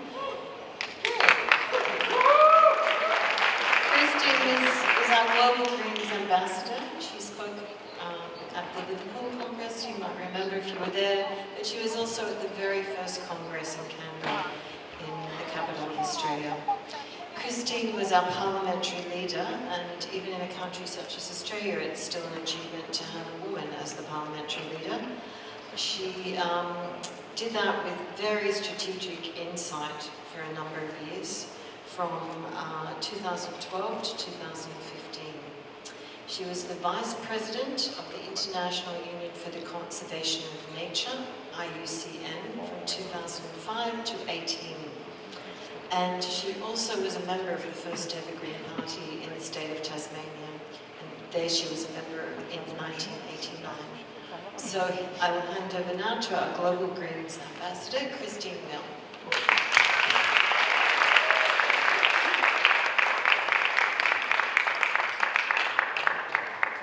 Well, thank you very much for that very warm welcome. And hello everyone. What a thrill to be here, finally in Korea for our Global Greens Congress, back in our region. And I wanted to particularly thank our Korean hosts, because I know how hard it's been for them through the pandemic to keep the hope alive that the Congress would actually happen, and all the work that they have done to make it happen. So a big thank you to our Korean hosts.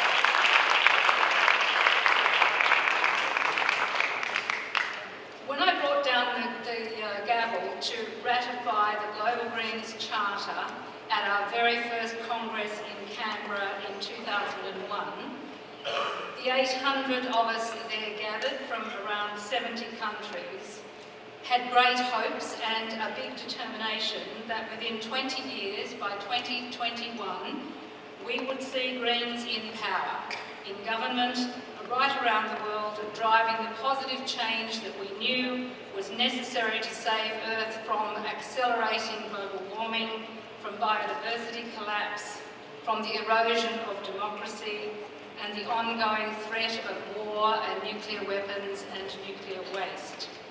And we were determined to do it in a peaceful, equitable, participatory and socially just way. Who was there, by the way, in Canberra in 2001? So, fantastic that you're still with the Greens, we are still here campaigning. And in the face of those problems in 2001, we said that the Greens and Green politics was the antidote to those global problems. We argued for a political movement in which we were united by our values and by the four pillars: the ecology, the social justice, peace and non-violence, and the participatory democracy. And we said we would achieve it through working together as the Global Greens and have that coordination, and that we would take power. Power being the operative word. And Ingrid Betancourt spoke in Canberra. She was the Colombian Greens presidential, went on to be the Colombian Greens presidential candidate. And Ingrid said at the time, and it's well worth listening and thinking about this, she said, "We are not entitled to be a marginal political option. Neither can we satisfy ourselves with being support services for the construction of temporary political majorities. We should aim for power and obtain it for the salvation of the planet, for the survival of the whole of humanity, its dignity, its accumulated cultural richness, its diversity. This is our new frontier." That was 2008. Aim for power, and that's what we've been doing these 21 years. My question is, have we done enough thinking about what to do with it when we finally got that power? Because that is a key challenge for the Global Greens. When I think about it, how have we fared? Well, the number of Green parties around the world has exploded. We've got Greens in more than 90 countries. We have political experience that is far deeper than it was then and broader than it was then. And the emergence of the Green Party of Korea at that time was just a hope. And now, as we heard earlier from our hosts, the Green Party here is well established and well established throughout civil society in a whole lot of ways. So what was then a dream has become a reality. In our Global Greens meeting since, we have celebrated the election of so many Greens MPs. And when we look around, when we see Green climate ministers actually negotiating at the UNFCCC negotiations on the climate, we feel so proud of our Green colleagues working in that field.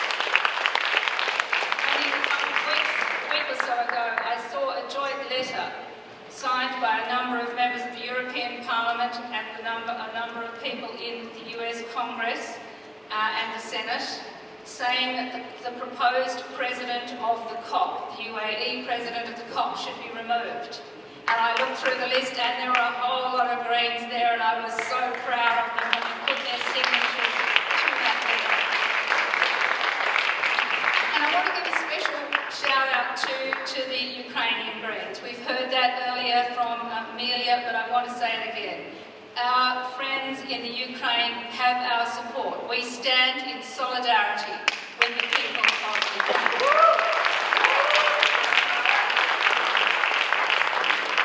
But I can tell you also in Australia, when I hear Karen Lucas and Jenny Jones and Natalie Bennett take on the greed and corruption of the Tory government in the UK, and they stand up for human rights in the face of efforts to send refugees and asylum seekers to Rwanda, I cheer and the Australian Greens cheer. That is the solidarity of the Greens around the world. We heard from Frank earlier about his role in Rwanda, where he is elected. He has another MP elected and a senator elected and is now running for the presidency in Rwanda. But the key thing is, it is dangerous. The security brief is real. People are taking enormous risks running for the Greens in several places around the world.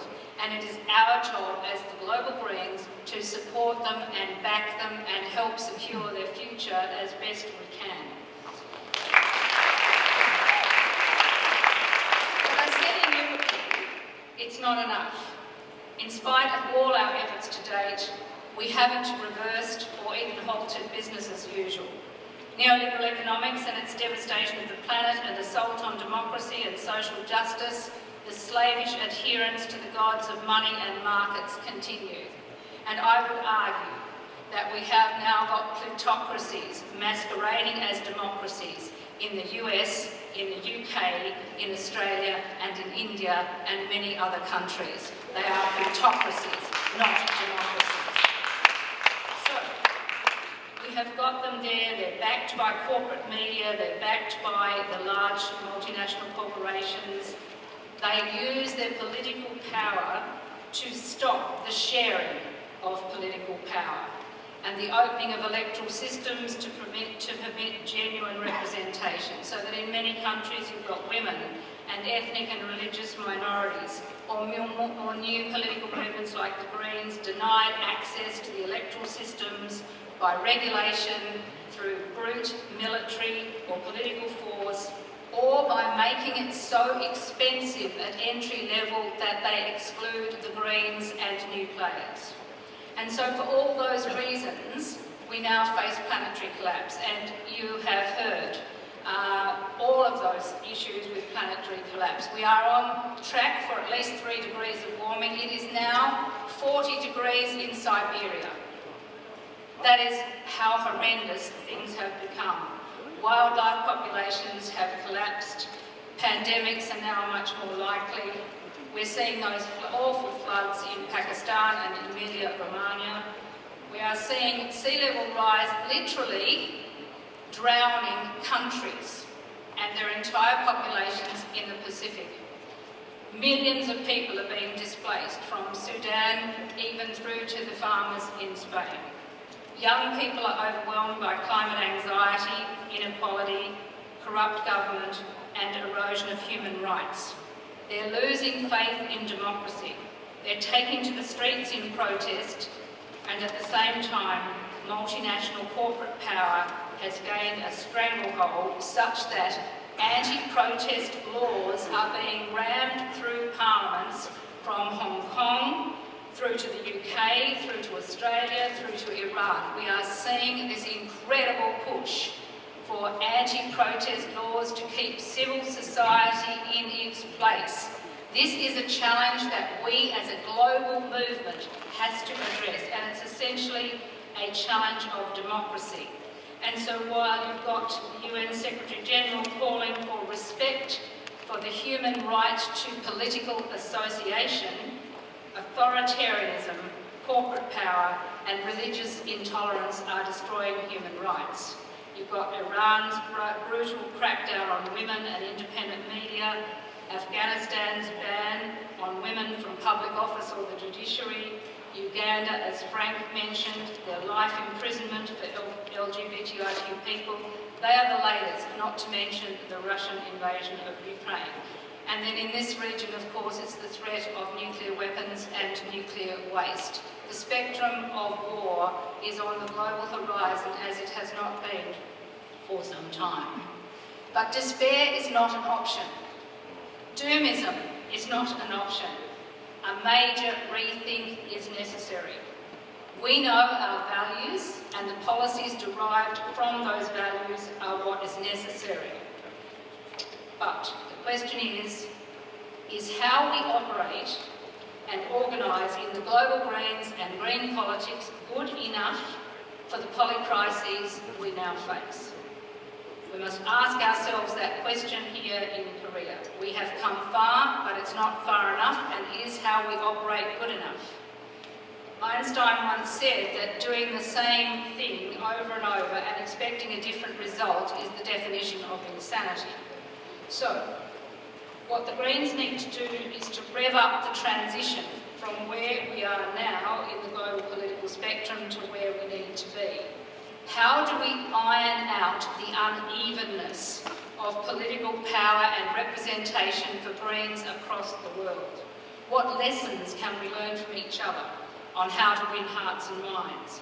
How to use all the tools available to us to open up the political system to new entrants, to strengthen democracy, to build that democracy movement, to crack down on corruption and corporate power and start restoring faith in democracies. What do we need to do differently to win power, to drive the change that will promote democracy, human rights, peace and non-violence, so that we can immediately then intervene to give nature a chance to heal?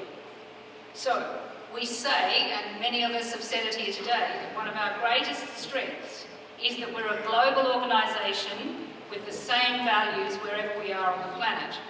We argue that no other political party has that fundamental advantage, and that is true. But my question is, do we use that political advantage to drive change fast enough? Are we helping one another enough? Are we coordinated enough? People everywhere now have better access to information and communication than ever before. Do they know that the Greens are the vehicle to give voice to their resistance? Do they know that we represent First Peoples? Do they know the extent to which our MPs, wherever they are, have enormous courage, honesty and integrity in the political process? So we have run out of time for a slow and steady approach, and we heard that from the Young Greens, and it's absolutely true. We can no longer be resigned to gentle nudges of the status quo. So what do we need to do to push the fast forward button for Greens around the world?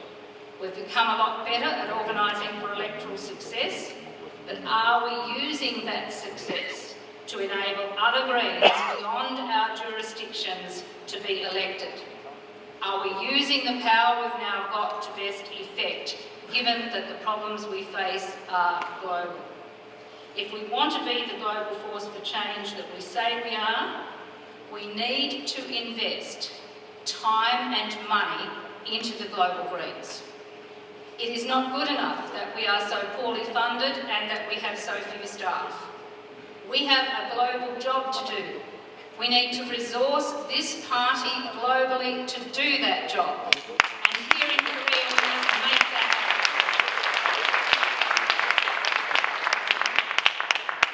As Wangari Maathai said in Canberra in 2001, you feel like you want to give up, but we Greens have one capacity that will help us.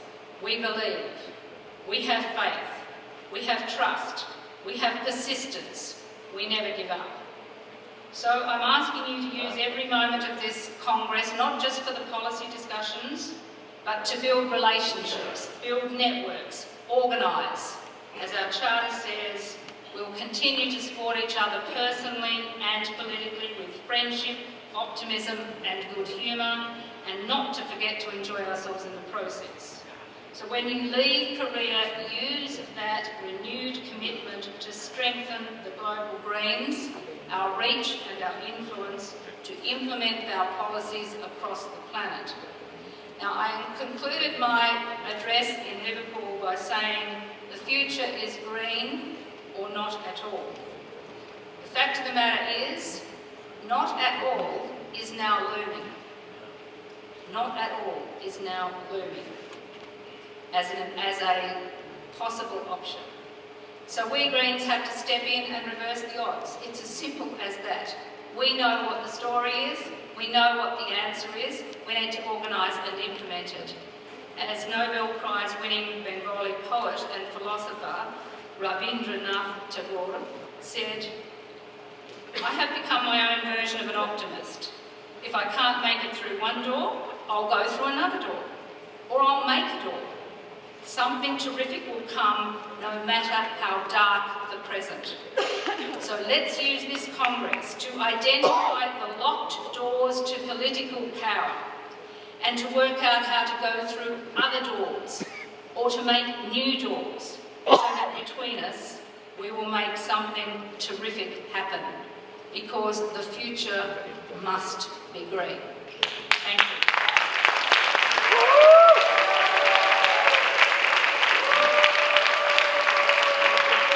The future must be green.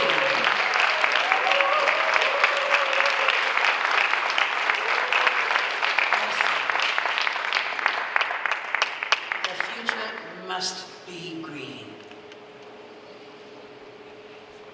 As we come to a conclusion, may I ask, on behalf of my colleague, a favour of you. Think of your 3 best takeaways.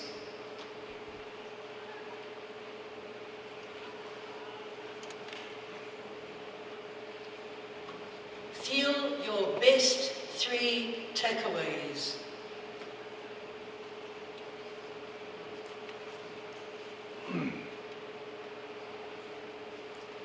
Mahalo. When I meet the next speaker, he is the final speaker. I was so in awe of his charisma, his knowledgeable base, just a wealth of information. And not only that, he was a person that you really wouldn't mind spending an hour with. He's that kind of person.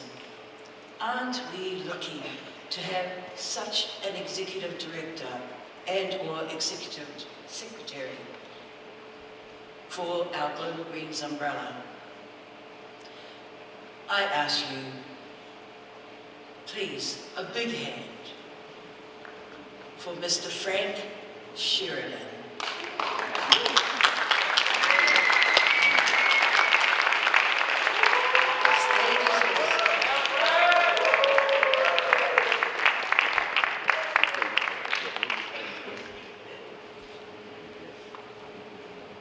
Well, that's an introduction to the bumper, isn't it? Put the mic up. All right, everybody. Hello, Global Greens!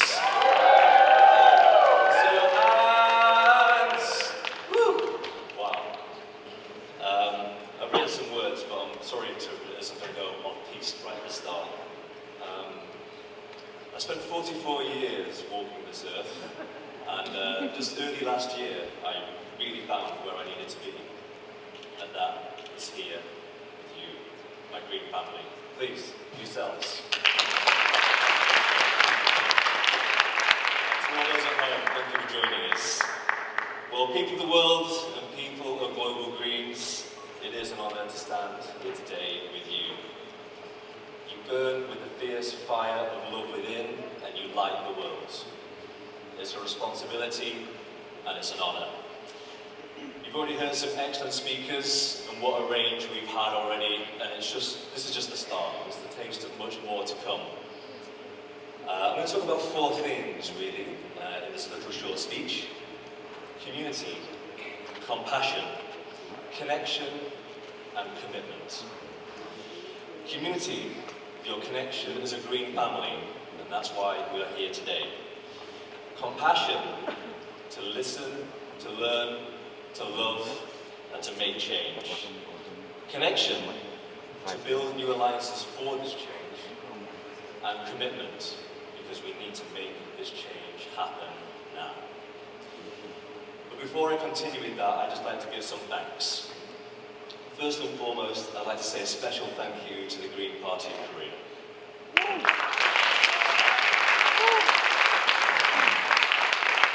We've been working really, really hard with them, and we're really proud to work with them. And as we know, not everybody can be in the room, and I think the rest of the Koreans will join us in the next few days, and our numbers will grow. But we are here today because we are bridges, and you are bridges from your homes and families and communities and countries, and you're going to build that bridge from here and take that back home. But I'd like to say a special thank you to one particular bridge, a Korean bridge, and it happens to be this person's birthday today as well.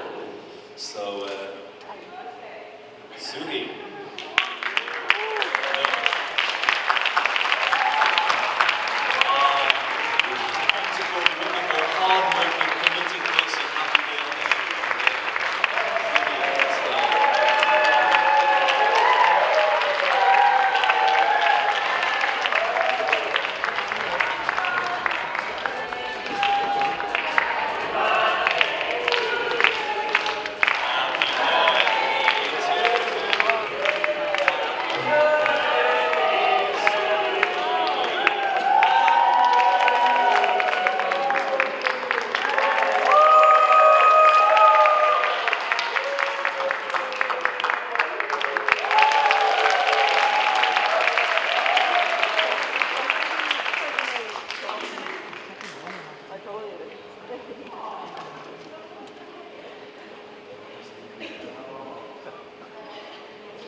safe finish of the conclusion of this Congress. When Jenny said I should have, wished for climate justice, I should have done that. But anyway, thank you.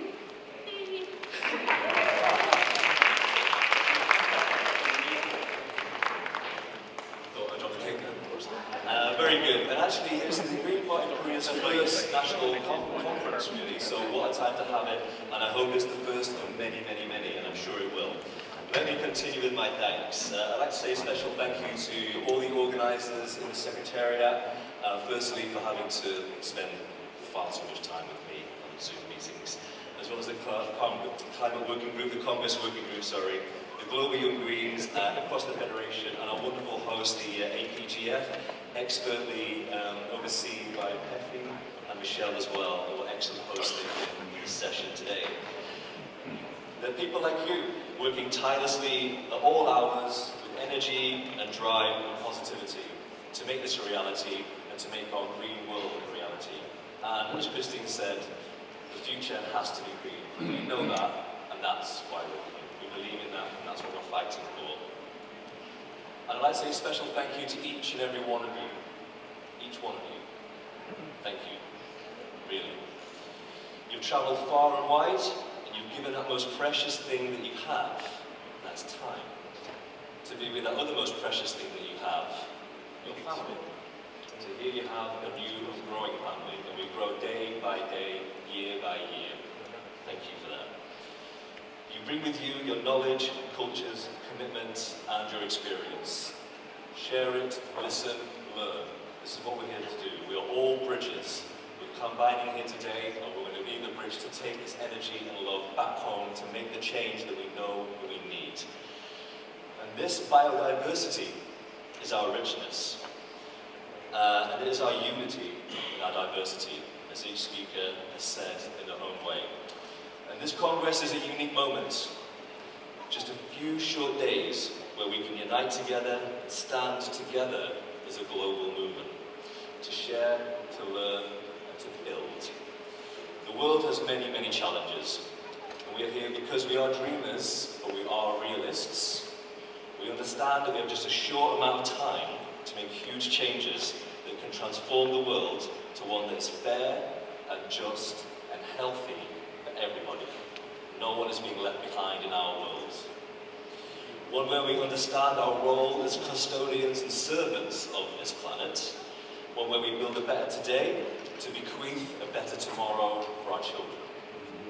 One where good green values of decency, honesty, positivity, humility, respect, and kindness prevail and grow. It is these values which give us our towering strength. It is these values which brought us together. And it is these values which will change the world. We have just 7 years until 2030. That's 78 months. Why 2030? Because although we are poets and farmers and citizens and activists and lovers and children and parents, all the things we are in our world, we're also scientists. We're smart. No matter which report you read, the IPCC, IEA, SDG, State of Nature goes on and on and on. We're in this wonderful, interesting, terrifying, fantastic moment where we kind of understand the change that's happening, that we are causing as a humanity, but we also understand the opportunity for change as well. All these reports say the changes we make by 2030 can lock in a better world for everybody, and that is our responsibility, and that is our opportunity. The swift changes we make in this time are crucial to keeping to our 1.5 degree world.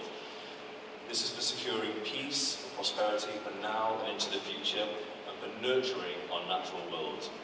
And these challenges are opportunities. We understand, as Greens, the interconnectedness of everything, and that nothing exists in isolation. And our Congress themes are climate and democracy. A healthy planet, a healthy people cannot come without a healthy democracy. And this is a healthy democracy right here. Representation, opportunity, participation, voice. That's what we all have, that's what we all give, and that's why we're here. That is democracy. What's happening over the next 4 days is exactly what the world needs. Take strength in that, hold it within, and when you go home, shower it, share it with everybody who is around you. They will thank you for it. So go forward with open hearts and open minds. Listen, learn, share, connect. Relish each moment, each conversation, each connection. Because we are here today as Greens, as Global Greens, and as a Congress to show the world how to make and create a better world. This is our opportunity, and it is our responsibility. And it is one that I'm deeply proud and honoured to be a part of. And so my last thanks is to you. You're here in the room, watching at home. Our Green family, together.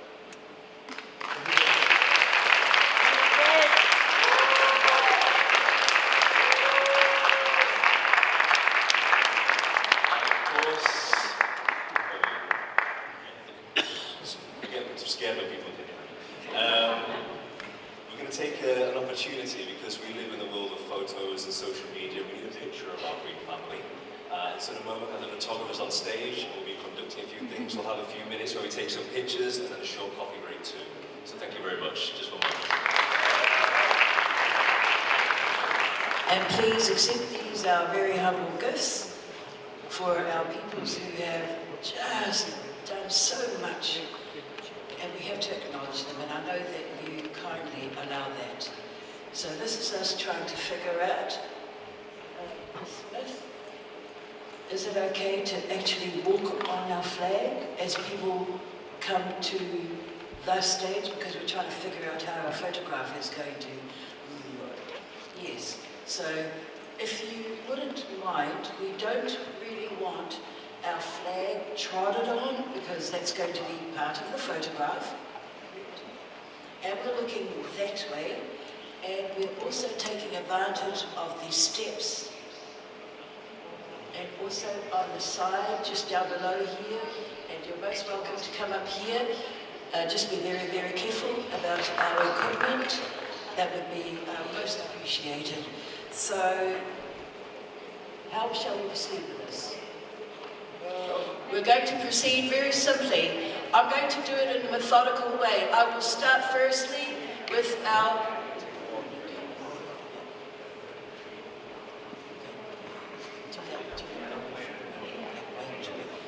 As you are, please stare up at us right now. Stare at us, because we're going to take a photograph of you looking this way. So sitting tall, standing tall if you wish, if you are not very tall. At the back, we need to see you. Those on the left, excellent.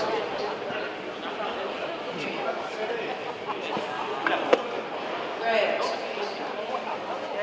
And we're now going to take a photograph of you. An official photograph will be taken of you. And also a video is going to pan where you were standing in 2023. Ladies and gentlemen and non-binary others, movers and shakers, Greens, raise your hands right now. That's a beautiful photo. Woo-hoo! All right. One first. What do you want? Justice. Okay, let's start and do what Janmejai taught us. Come on. Climate! Climate! Justice! Climate! Justice! Perfect photograph. Hold those hands. And 2 and 3 and done. Now we're going to do this one methodically. May we ask the left-hand side to please come and choose a spot.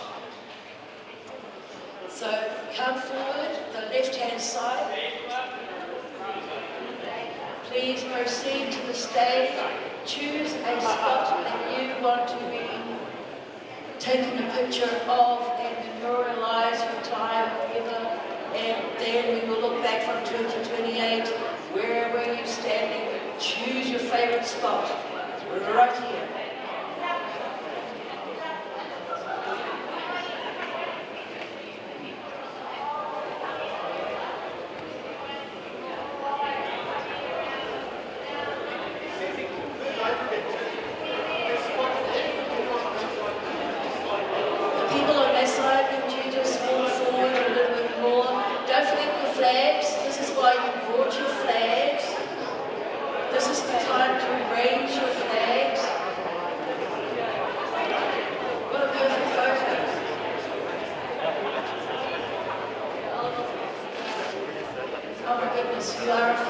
Thank you, lot.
Oh, absolutely. Come.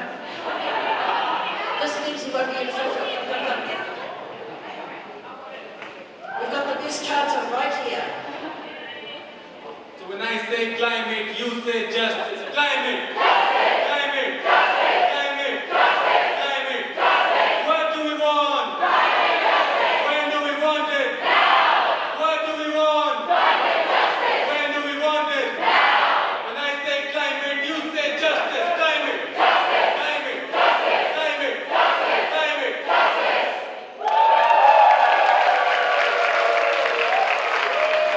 And so, viewers and checkers, you are given 10 minutes of reprieve. Please take a break, please have a water, and please return because we have